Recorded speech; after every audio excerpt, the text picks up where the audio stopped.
meus amores, tudo bem com vocês? Meu nome é Virgínia. Estamos aqui para falar sobre um livro. Hoje é um vídeo diferente, um vídeo atípico aqui pro meu canal, principalmente essa época do ano. Hoje é dia 12 de dezembro. Assim, se você já viu meu vídeo passado, você sabe que eu tenho 12 livros para ler este mês, certo? Além disso, eu tenho um projeto secreto que eu preciso ler mais 3 livros. E aí, o meu santinho, a minha voz, o meu narrador intrusivo falou assim: você precisa reler. Você precisa largar tudo que você tá fazendo. E você precisa reler o livro O Fio da Navalha, do Somerset Maugham. E assim, a prudência e a organização, o compromisso com vocês, falou que eu não deveria fazer isso. Porém, eu me encontro numa época, num dilema existencial, digamos, com a minha vida no momento. O que fazer da minha vida? Não sei se é porque daqui 2 anos, né? Eu vou fazer 40 anos e as coisas começam a pesar e tal. E assim, eu não sou aquela pessoa que acha que, tipo, ai, passou dos 30, a vida acabou. Pelo contrário. Senão eu não teria começado esse canal aos 30 e tralalá anos de idade, né? Mas simplesmente era algo que eu precisava fazer. E a minha história com esse livro, eu li, e assim, eu sempre tive na minha memória que ele era um dos meus livros favoritos. Mas eu não lembrava absolutamente nada, nem do que era, nem qual era o tema. Porque eu era bem jovem, mas eu guardava o sentimento, sabe assim? Enfim, eu li ele numa edição daquela coleção da Folha de capa dura azul calcinha. E eu acho que eu li ali no começo dos meus 20, por ali. E assim, em retrospecto, faz muito sentido eu ter ficado tão impressionada e marcada com o livro, ao mesmo tempo que eu simplesmente deletei ele da minha memória. Hoje está atipicamente frio aqui em São Paulo. Se vocês terem noção, eu estava deitadinha, eu tomei banho quentinho, água fervendo, porque tá tipo 16 graus. Não sei o que está acontecendo este mês, mas amando. E eu deitei para ler os 15% final do livro. E eu falei assim, não, eu preciso conversar com eles instantaneamente e fazer um vídeo só sobre ele, uma conversa profunda sobre um livro. E assim, eu desconfio que a voz estava bem insistente, porque desde que eu li Retorno a Brideshead, em fevereiro, que foi um livro que eu saí outra pessoa depois que eu terminei, me lembrou muito a sensação que eu fiquei, o sentimento que eu fiquei, me remeteu muito a esse livro. E assim, dito e feito, realmente faz todo sentido. Mas enfim, deixa eu falar um pouco sobre O Fio da Navalha. Antes de mais nada, essa edição aqui do Círculo do Livro, olha que bonito.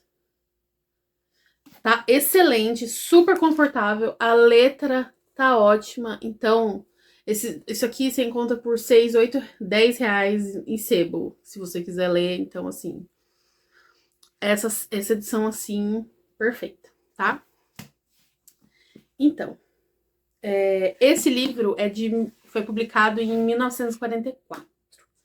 Se você tem boa memória ou estudou história, sabe que essa época, né, no mundo estava rolando algo complicado. pelo que eu nunca li absolutamente mais nada do Somerset Maugham. E aí eu tava pesquisando sobre o livro enquanto eu tava lendo, e porque não é aquele livro tipo de spoiler, sabe assim? Não, eu vou explicar. Os reviews sempre falam assim, ah, não, porque esse livro é um livro atípico pra obra dele e tal, não sei o quê. Porque é um livro positivo, esperançoso e tal. E um outro aspecto que imagino que seja diferente do resto da obra dele é que ele aqui é o personagem principal. Não, o personagem principal. Ele é um personagem do filme, do livro. Ele tá aqui falando que, tipo, ele como ele mesmo, e ele fala que ele decidiu escrever a história dessas pessoas que ele conheceu de verdade.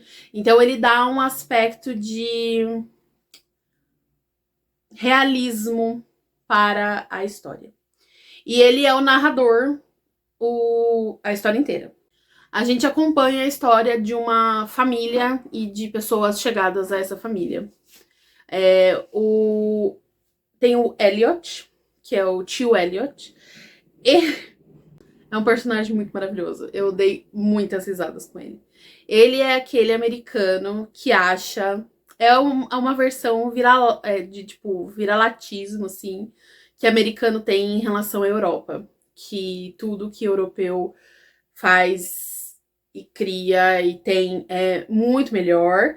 Então, as coisas precisam ser preservadas, tradições precisam ser mantidas e tal, e respeitadas.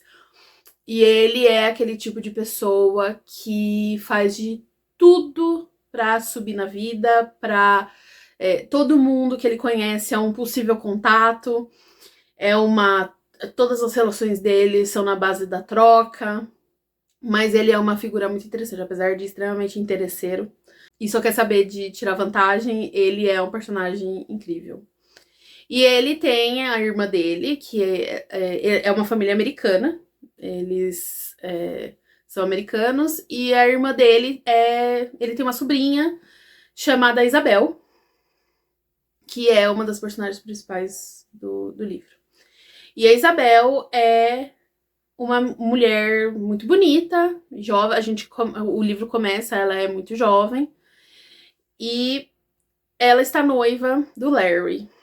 O Larry é o grande protagonista desse livro. Ele é a razão do Mo ter decidido escrever esse livro. E o Larry, ele é um rapaz jovem. Ele acabou de voltar da Primeira Guerra, em que ele atuou como piloto de avião. E ele tá visivelmente traumatizado com tudo que ele viu e viveu durante a guerra, como é de se esperar, como a gente sabe que sempre acontece, etc. A mãe da Isabel e o Elliot não exatamente aprovam essa união dos dois, mas a Isabel é alucinada por ele. Então, é o que é. Só que ele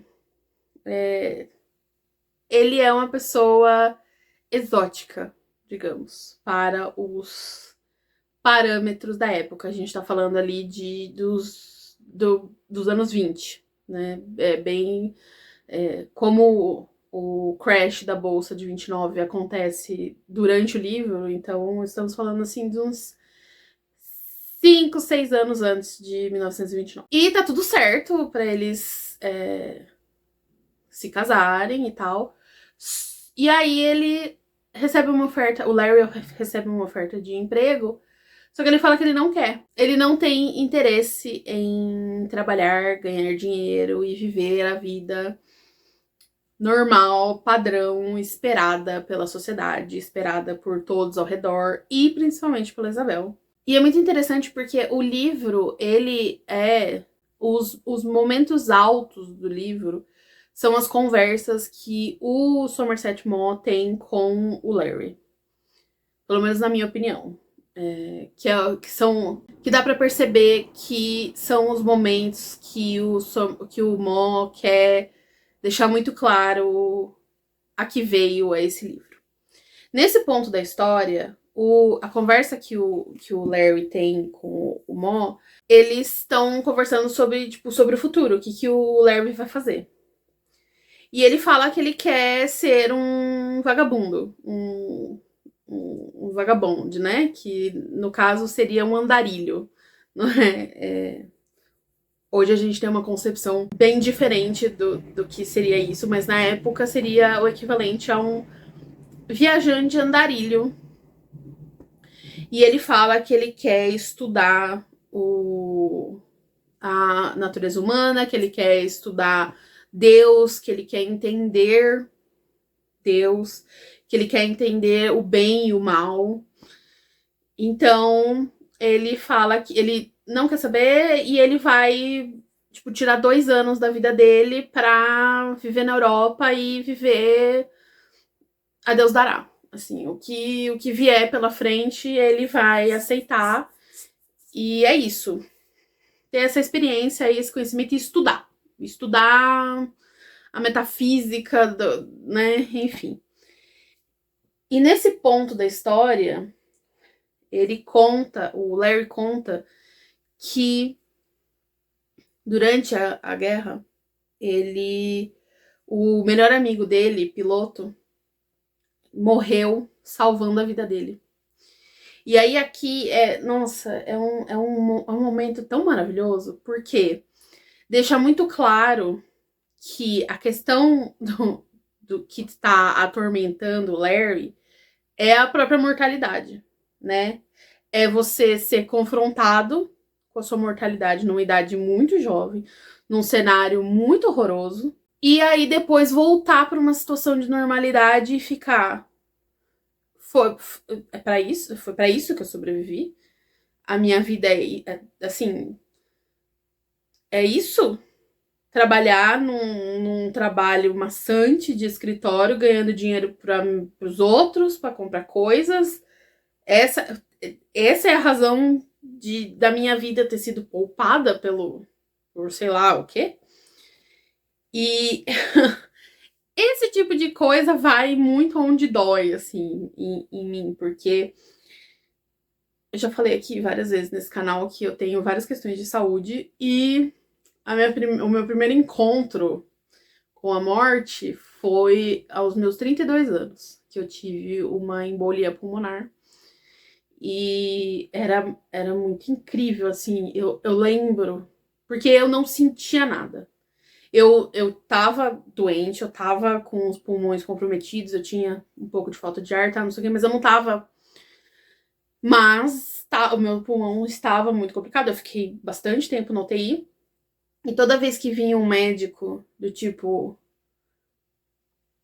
falar comigo e tal, não sei o que, era sempre... o semblante era muito claro da gravidade da situação e de como eu poderia morrer a qualquer momento, porque um coágulo, ele se move, então é literalmente isso, você pode morrer a qualquer momento. E aí, e quando você passa por isso, quando você passa por esse tipo de coisa, não tem como não... É aquela coisa, ai, nasci de novo, ai, agora... chega a ser clichê, né? Do tipo, não, agora vai ser diferente, agora eu vou curtir minha vida, eu vou fazer valer e tal, não sei o quê. Mas a gente não tem a possibilidade de fazer como... por exemplo, eu não tenho, porque ele tem, apesar dele não ser rico, ele não ser como a família da Isabel, ele tem lá uma pequena renda que permite, ele tendo uma vida simples, permite que ele viva sem trabalhar. Mas quando você passa por isso na vida real, a vida real vai te consumir, vai te exigir voltar ao normal. Depois de você ter olhado a morte nos olhos e falado hoje não. E é um negócio... sabe quando fala assim, nossa, tipo, tal coisa acontecendo, por exemplo, que nem a situação hoje. Nossa, um genocídio acontecendo, literalmente um genocídio acontecendo nesse exato momento na Palestina. E a vida continua. Eu acordo, eu tomo meu café, eu faço... Sabe assim, esse senso de... A vida continua, que é mais durante a Covid, que a gente via imagens horríveis, traumáticas, e todo santo dia eu não conseguia ver jornal nacional sem chorar. Era um negócio assim terrível. Todos nós vivemos isso coletivamente. E aí as pessoas, a gente acordava e fazia o nosso trabalho como se fosse um dia normal. E assim, é, é algo que, assim, né? Bom, e aí o Larry vai para a Europa viver, buscar conhecimento, o nosso ET Bilu americano. E nisso a gente vai nessas pequenas cenas, nesses pequenos encontros entre eles. E a Isabel topa deixar ele ir por 2 anos, com a condição de que, terminados 2 anos, eles iriam se encontrar em Paris e se casar. Passado 2 anos, muita coisa mudou. Ainda mais nessa fase da vida, que é aí nos 20 e poucos anos e tal, que, né, enfim. E aí a Isabel vai para encontrar com ele, e ele tá vivendo num apartamentozinho furrego, num lugar horroroso, mal frequentado, convivendo com artistas de pouca reputação, mas vivendo a vida que ele queria, pelo menos nesse momento. E quando chega a hora do vamos ver, de e aí, vamos casar ou não? Ele fala que ele quer viver uma vida simples, que ele quer viver uma vida de estudos, que ele não quer voltar para aquele mundo de dinheiro, de trabalho, de festa, etc.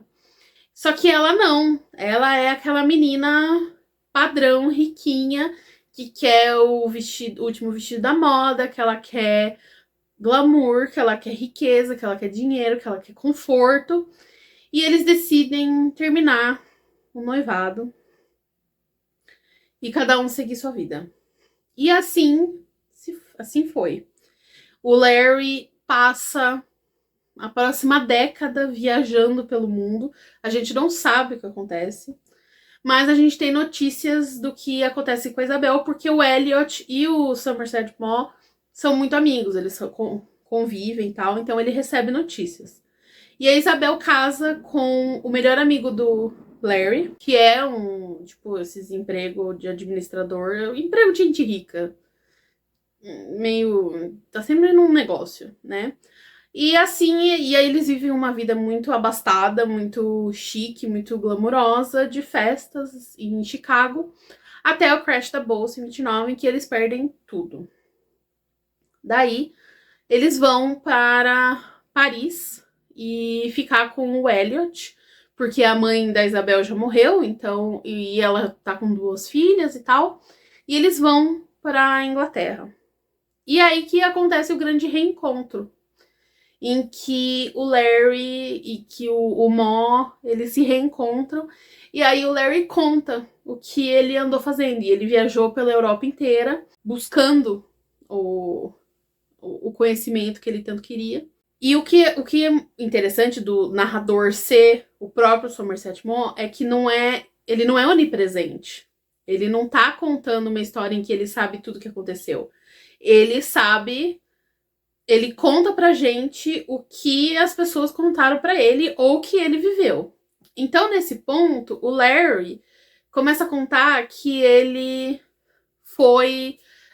começou a viajar com o andarilho, e aí ele foi trabalhar numa fazenda, não sei aonde, e aí ele começou a dirigir um caminhão, daí ele foi para outro lugar, ele foi para Alemanha, ele foi para tal e viveu isso, viveu aquilo. Então você vai construindo a história através dessas anedotas do que tá acontecendo com a vida dessas pessoas. E assim, é muito engraçado o fato de eu amar esse tipo de livro. Eu não sei nem caracterizar esse tipo de livro, assim, de tipo. Mas é um gênero muito específico, que é literalmente a mesma razão de eu ter amado tanto o Retorno a Brideshead, que é apenas a vida acontecendo, não tem um plot, exatamente. a gente tá acompanhando a vida dessas pessoas e refletindo sobre elas. Enfim, a história começa e aí tem o grande reencontro Larry e Isabel. E a Isabel claramente ainda ama muito Larry, apesar de não dela gostar do marido. O marido é alucinado por ela, trata ela muito bem, faz tudo por ela, então é aquela coisa, né? Tipo, o casamento por obrigação. O Larry sempre vai ser aquela pessoa que era o escolhido, mas por circunstâncias, né? Enfim. E aí aqui a gente começa a entrar num ponto que torna esse livro ainda mais interessante. Vindo de quem veio, de um senhorzinho britânico, trabalhou no serviço de inteligência inglês durante a Primeira Guerra. E aí torna tudo tão inusitado, porque o Larry, sabe toda a tour que os Beatles tiveram? De, nós somos os namoradinhos do planeta, né, basicamente. Daí a gente entrou numa bad trip e foi pra Índia. Basicamente foi isso que aconteceu com o Larry. A gente vai percebendo que tem alguma coisa estranha, porque o marido da Isabel, ele tá sofrendo de estresse pós-traumático de tudo que aconteceu quando teve o crash na bolsa, né? Que ele perdeu tudo. E ele não consegue dormir, ele tem enxaquecas horrorosas e tal. E aí o Larry fala que ele consegue curar ele. E aí ele faz um ritual ali com uma moeda, com não sei o quê. Tipo uma coisa meio hipnose e tal. Uma coisa guru. E aí o Gary, que é o nome dele, ele se cura. Ele fica assim, indo tipo, estou curado. E a história se desenrola um pouco, e aí tem a grande conversa, que inclusive o próprio Somerset Maugham fala que essa conversa é a razão dele ter decidido escrever esse livro. Que é quando o Larry conta como foi a ida dele para a Índia. Ele primeiro tinha ido parar num mosteiro beneditino e em busca de Deus, em busca de entender Deus, entender o mal, por que existe o mal, etc. E, inclusive, nossa, tem uma conversa. E assim, o Somerset Maugham, ele é uma pessoa muito cínica. Ele é uma pessoa. Ele não é um homem de muita fé. Então, nessas conversas, ele faz umas perguntas assim que bate muito de frente com a fé do Larry. Mesmo eles tendo conversas que não são calcadas em fundamentalismo religioso, o Larry é ainda um homem de fé. Ele tá partindo de um ponto de vista de fé. E o Somerset Maugham não. Então tem muita coisa. E aí eles têm uma conversa sobre Deus, sobre a ideia de que tudo é feito, Deus nos criou e todas as nossas ações devem ser com o intuito de glorificar Deus, no sentido de, tipo, que tipo de pessoa, que nível de narcisismo é esse? Que, sinceramente, é muito interessante, é muito bacana. O tal, quando ele tava lá no mosteiro beneditino, falam pra ele, falam assim, olha, aqui, nesse mosteiro, você não vai encontrar o que você tá procurando. Você precisa ir para a Índia. Você precisa ir atrás do absoluto. E assim Larry faz. E vai atrás do absoluto. E aí ele vai viajando de ashram a ashram, numa coisa meio comer, rezar, amar.